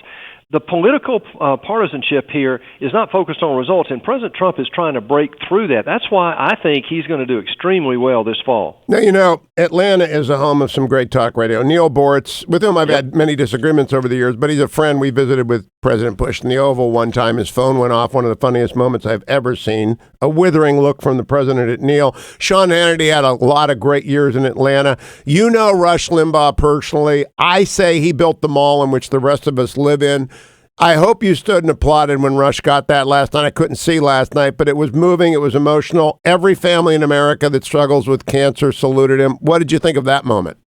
Well, I had dinner with him a few weeks ago in Florida, and I was intimate with this speech, and that was a total surprise last night to me. I think that honors a great American hero. He did go out first and blaze a trail to tell the truth, and that's what you and many others are doing now, and that's what's going to win today. Just look at the numbers of conservative talk radio out there, and their numbers are going up, and the liberal left numbers are going down. So, I think the middle part of America is leading and showing how California, New York, Illinois have totally failed their governance, and now they want to export that to the federal government. I think most people in America see what Trump is doing, and they certainly recognize his result. This president, you said it on the top, he's done more for the African-American community in America than any other president since Lincoln, I think. So tell me about your campaign and how impeachment will... You are on the ballot. You're one of the Republicans that they were trying to embarrass by an acquittal. I think you've been helped by this charade because every American hates charades at political levels. They saw through it. Adam Schiff has seen through, transparently so. Poor Jerry Nadler, I feel bad for the guy. How's it impacted your actual political campaign? I think it helps both the president and me in November, and here's why. This was not a fair process, and Americans know when something's not fair. We've come out of the last 50 years in our racial tensions to what we have today, and I think people know when things aren't fair. This was not a fair process. President Trump rose above it last night, and I think they're going to give him great credit for that. But more than anything else, I think people see that the Democrats showed their real hand. They're not interested in the truth. This was a total Soviet-style show trial. And they know that, and it's not accepted. I think this will go down in history as one of the most tragic moments in our history. Jonathan Turley, a great constitutional lawyer, says this was the greatest blunder by either house in American history. On that note, Senator David Perdue, on a historic day, congratulations on helping hold the line and acquit the president of unjust charges in a fraudulent process. Have a good day, Senator. Thank you. I want to tell you right now as well the business story of the day because, the business story of the day brought to you by Birch Gold Group. Global concerns about coronavirus. You got soaring national debt. Yes, we had a great State of the Union, but it's no wonder that the world's wealthiest are stockpiling gold and silver. My friends at Birch Gold Group have made it so easy to convert an eligible IRA or a 401k into a precious metals IRA, giving you security. You can call 1-800-434-GOLD and request a free info kit. See if diversification works for your family. Or call Birch Gold and open your precious metals IRA now. During February, for just this month, Birch Gold is celebrating February's bonus day with a special bonus offer. For every $5,000 you put into your IRA, they will give you a free 1-ounce silver coin. But you've got to call 1-800-434-GOLD to get the info kit. Claim your eligibility for this special offer, 1-800-434-GOLD. The biggest economic story of the day, coronavirus is not impacting foreign markets. They think they've turned the corner. That's the big story of the day. Call Birch Gold, 1-800-434-GOLD, and come right back to the Hugh Hewitt Show.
Wow, trending on Twitter, Pelosi meltdown, Pelosi tantrum, petty Pelosi. The President of the United States has unleashed a torrent of retweets. I mean, a torrent. Nancy Pelosi is buried under Twitter. The blue bubble is broken. They have lived inside the blue bubble for so long, they have no idea how that played. And you award an opportunity scholarship to Janiyah Davis. You denounce bigotry. You honor a Tuskegee Airman. Wow. Terry McAuliffe on CNN yesterday, cut number 6. Very important for these candidates. Let's not get stuck in the process of this Iowa caucus. They tomorrow got to get back talking issues that matter to the American public. And we cannot spend as a party yakking about what happened in Iowa. Our candidates got to rise above this tomorrow, no matter what happened, and get back to talking to the American public about issues that matter. And that's how we beat Trump.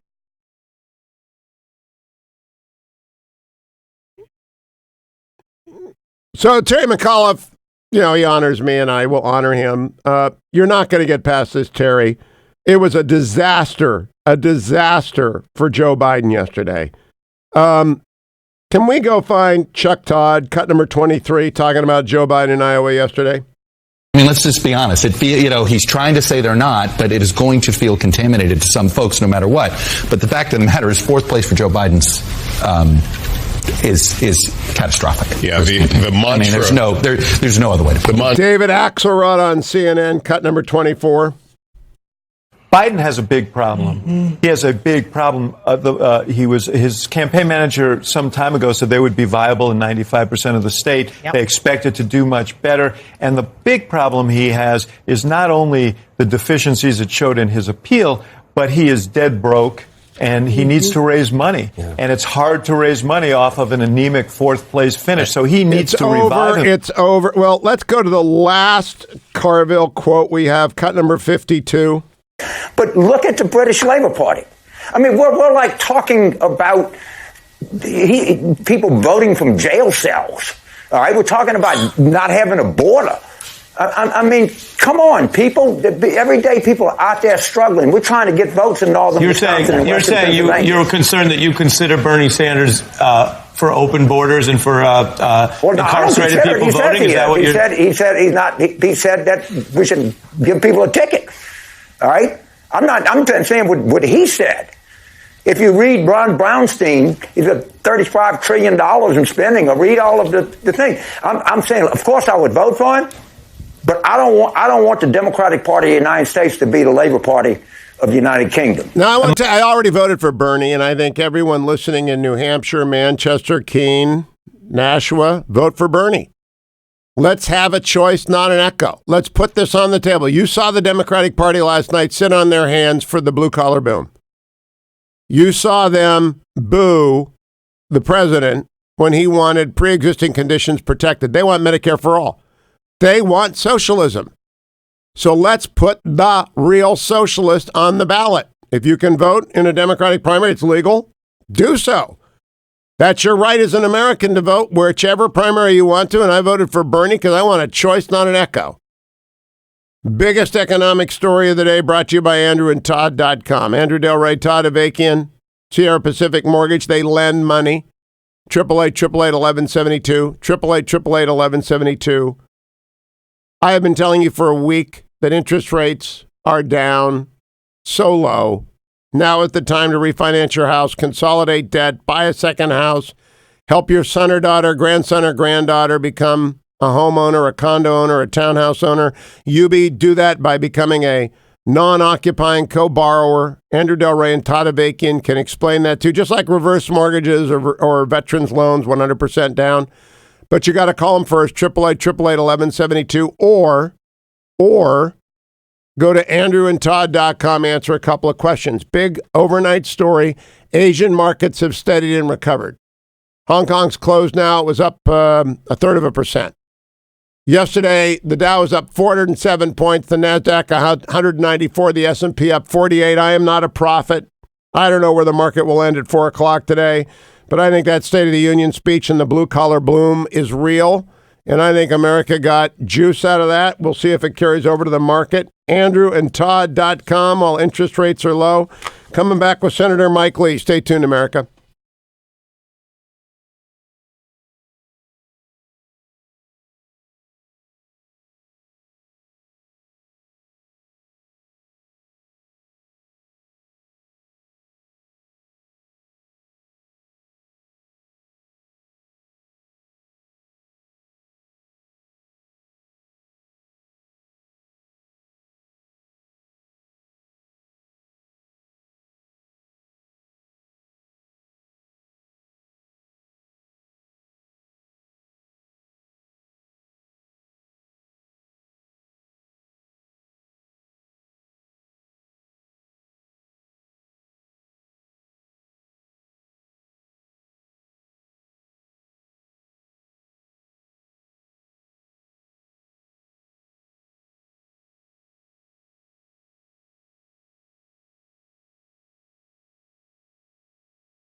Welcome back, America. My favorite meme flying around the web is Speaker Pelosi tearing up the speech that honored 10 different American heroes. I'm joined now by United States Senator Mike Lee, who faces a historic vote at 3 p.m. in the Senate today. But good morning, Senator Lee. Welcome back to the Hugh Hewitt Show.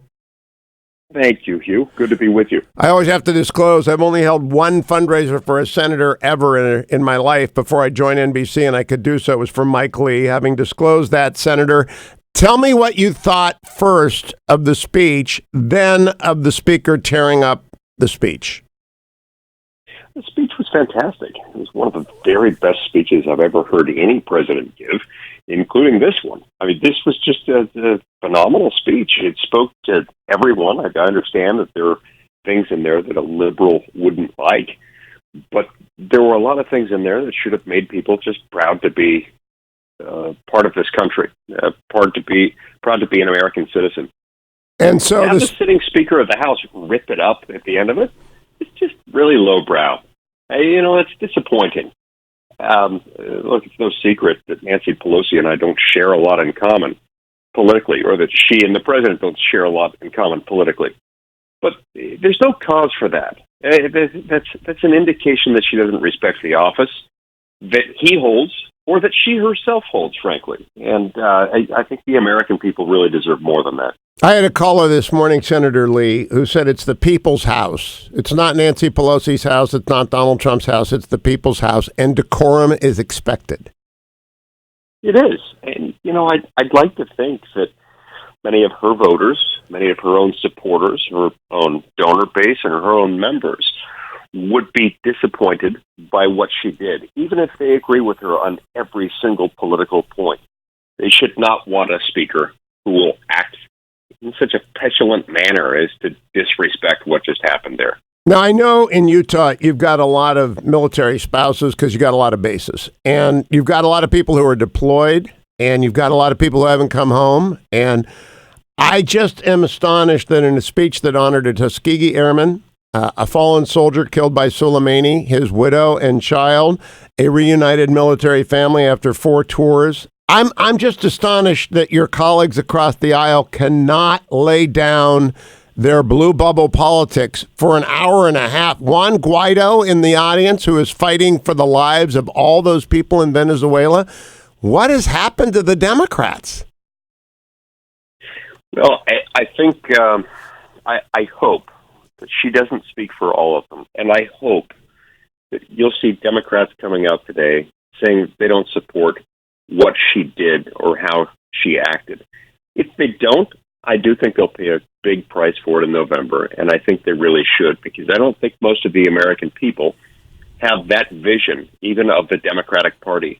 The fact that they can't endure a few lines with which they disagree speaks volumes about them and about who they are, about how out of touch they are with the American people. I mean, look, I sat for many years as Barack Obama was president of the United States, and he always included within that speech a bunch of lines that I really strongly disagreed with, and I would state that in interviews afterwards, but I did it in a way that I hope was respectful, and certainly didn't stand there in the House chamber and rip up a document as if to tear those words apart in effigy. It's wrong.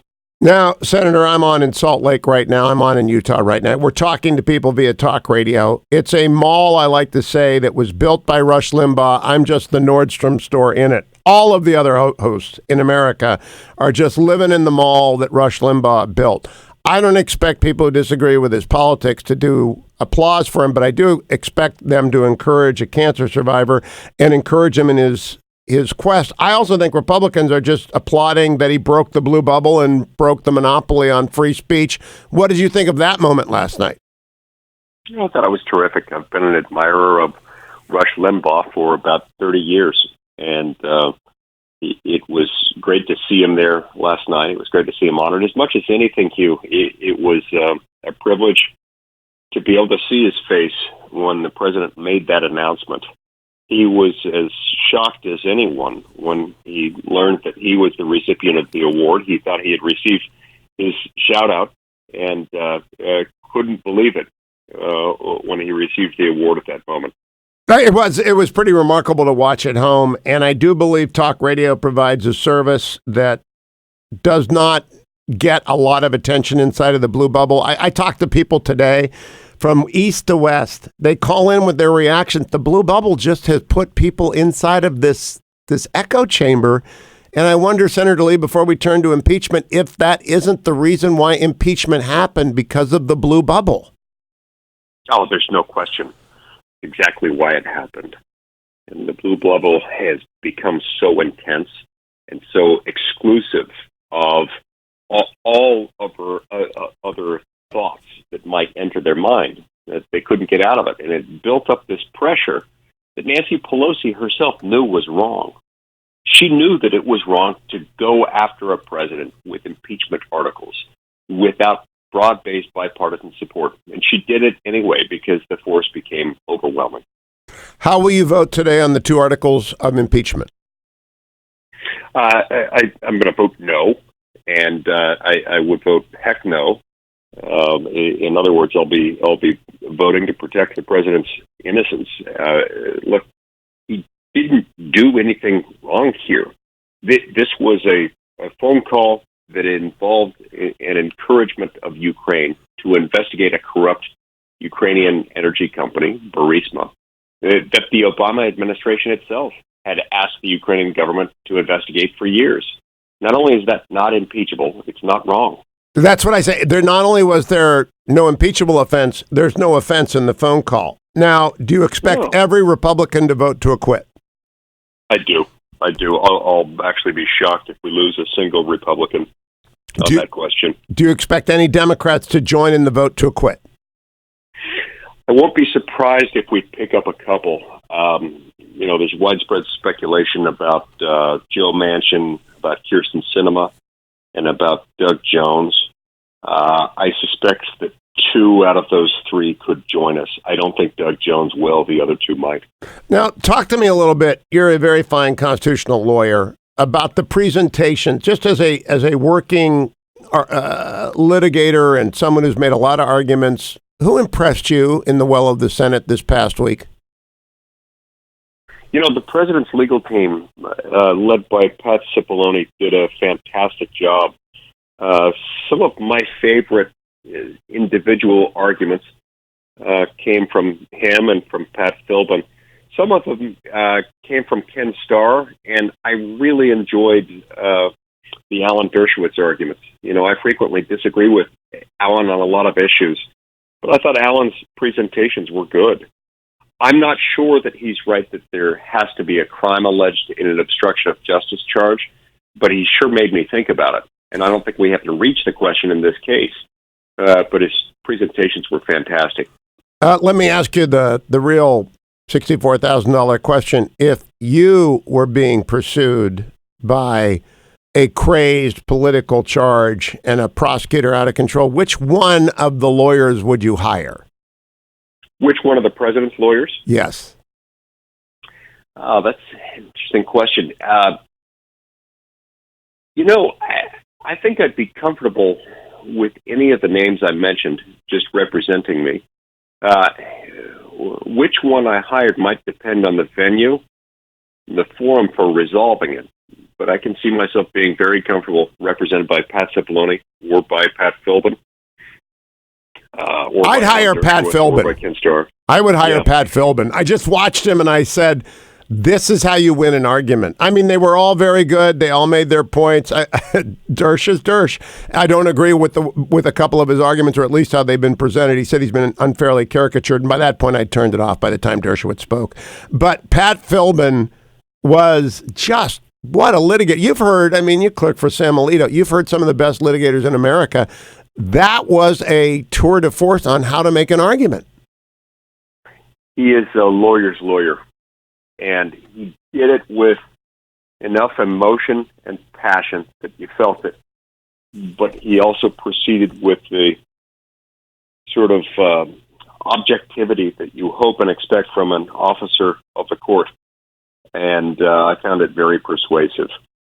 Now, I want to close by an unusual question. The coronavirus is out of control in mainland China with asymptomatic transmission. but its morbidity is not as nearly as it's much higher than its mortality. It's killing 2% maybe.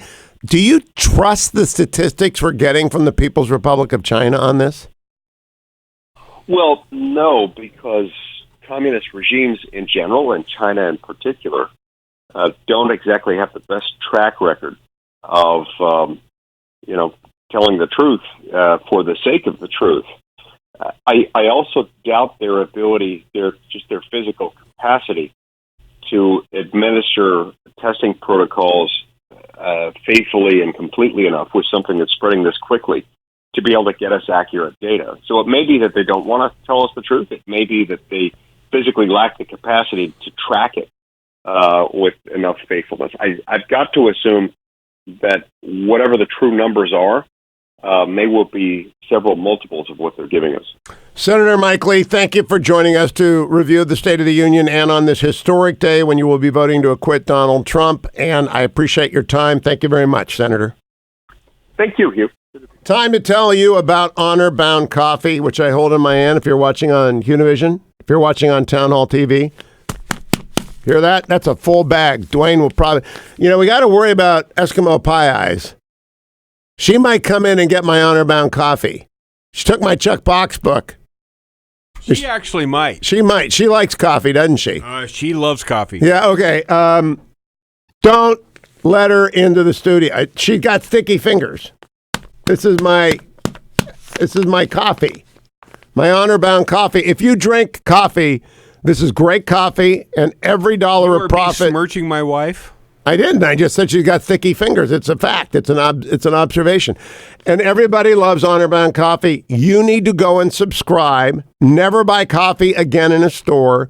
Great prices, great coffee, 4 different brews, 4 different grinds. Every dollar of profit goes to support military families, beginning with the Semper Fi Fund. I've got some more to suggest to Pete and Seth Talbot. It's great coffee. Fetching Mrs. Hewitt loves it. I've got the dark roast in the studio. She's got the light roast at home. I suppose Eskimo Pie Eyes will have the dark roast at home by the end of the week. But honorboundcoffee.com. Go to the website, sign up, subscribe. Never buy coffee in a store again. Ever. Support the troops. Support their families. Then, if you're taking a commute this morning and you don't look forward to it, relieffactor.com can fix that for you. Relieffactor.com will support the temporary relief of the minor aches and pains that accompany exercise, aging, and I like to say this time of the day, it's the morning, commuting.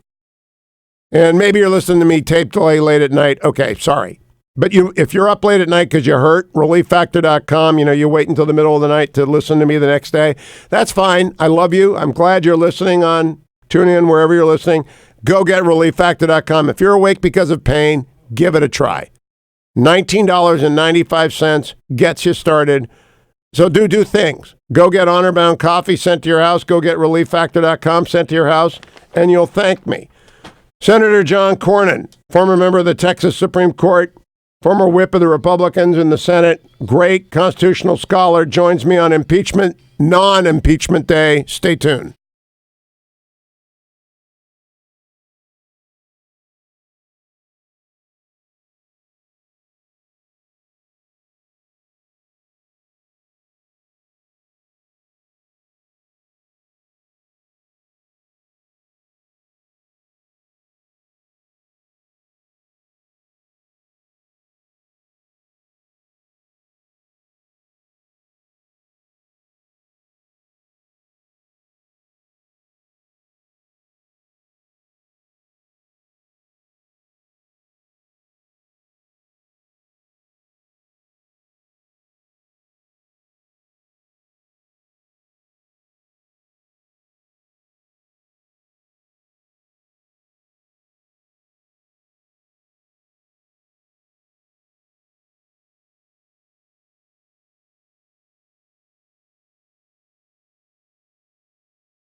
Welcome back, America. I'm Hugh Hewitt, joined by United States Senator John Cornyn. First, Senator, welcome. Good morning. Your reaction to the State of the Union speech last night, the honoring of the Tuskegee Airmen, the honoring of the military family, the returning soldier, the family who had lost their husband and dad, and then Speaker Pelosi tearing up the speech. What was your reaction?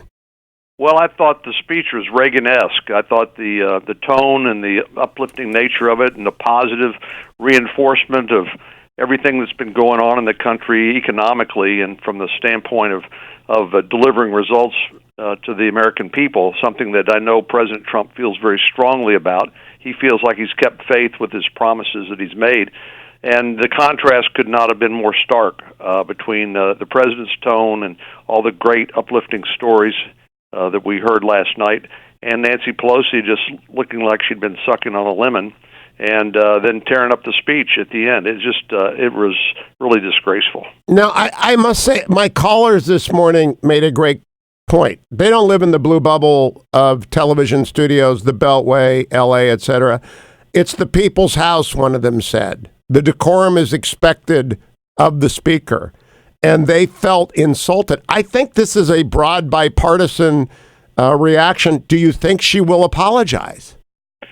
Oh, I would be surprised if she did. I mean, Nancy Pelosi finds herself in a box canyon of her own making. If she'd just taken her own advice last March and not headed down this partisan impeachment path with the inevitable results of an acquittal, which will happen this afternoon, she wouldn't find herself where she is. But I think she knew better, but she simply couldn't resist the stampede of her more radical members of her caucus, and now she's not happy with where she ends up, but it's something she predicted herself. You know, Senator, it's a triple play of incompetence. Not only did she tear up the speech and embarrass herself, the Iowa caucus meltdown, and today I believe a bipartisan acquittal of the president on both counts.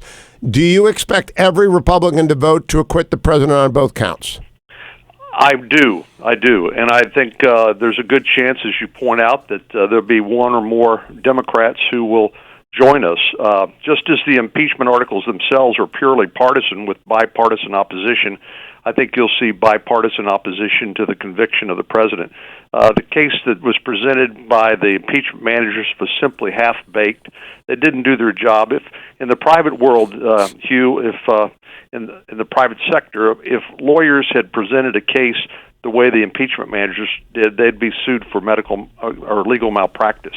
It was a disaster from the start, and so the president will be justly acquitted. Now, I want to contrast that, and I asked Mike Lee this question as well. I watched pretty much everything. I got tired by the end. Didn't see Alan Dershowitz and Ken Starr, but if you had to hire one of those on the president's legal team to defend you against a politically motivated prosecution, which one would you hire, John Cornyn?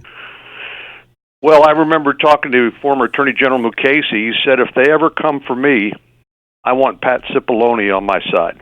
But the team was really magnificent. I mean, it was really a bunch of stars. And I'd say Patrick Philbin did a very good job. Great tone, very obviously he had great command of the facts and the law and did a great presentation. But I would say the whole team did really well. Obviously, Professor Dershowitz helped us try to figure out what was a high crime and misdemeanor and what wasn't. And Ken Starr, obviously former Solicitor General of the United States, you can't get much more eloquent than that. Yeah, I tell you, I don't want to get the boss mad at his deputy, but I'd hire Philbin. Boy, what a lawyer's lawyer. Let me close by asking you, and it was a night of great salutes to Juan Guaido and to the military, as I said, but Rush Limbaugh also got a much-deserved round of applause. He's fighting for his life now. Yeah. He built the talk radio mall. I'm just living in it. Every talk show host is. Any thoughts on that moment and how it felt? Well, it's sad to hear Rush with his diagnosis, but he's love him or hate him, he is an icon in our country, and obviously he's been critical to the conservative movement and certainly to talk radio, which is an essential part of the conservative movement. And I thought it was very, very nice. And frankly, I wish people could be a little more magnanimous to somebody who is suffering from that sort of illness in that kind of setting, but we didn't see a lot of that. 30 seconds, Senator. I think one of the reasons the Republicans are more grounded is because talk radio, people get to clap back at us. They call us up and they tell us when they think we're wrong or when we're right. This morning I heard the idea that the People's House from a caller had been violated. I don't think the blue bubble has any inputs. I think the conservative movement does.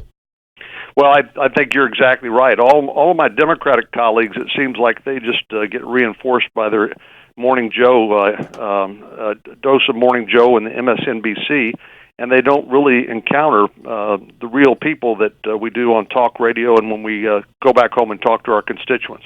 Senator Cornyn, good luck on a historic day. Congratulations for your leadership throughout this process, and we will talk again soon. Thank you, Adam. Thank you, Ben. Thank you, Generalissimo. It is Acquittal Day in America, and it is Blue Boom Day in America. And don't be surprised if you hear it's morning in America come the fall. Thanks for listening. I'm Hugh Hewitt.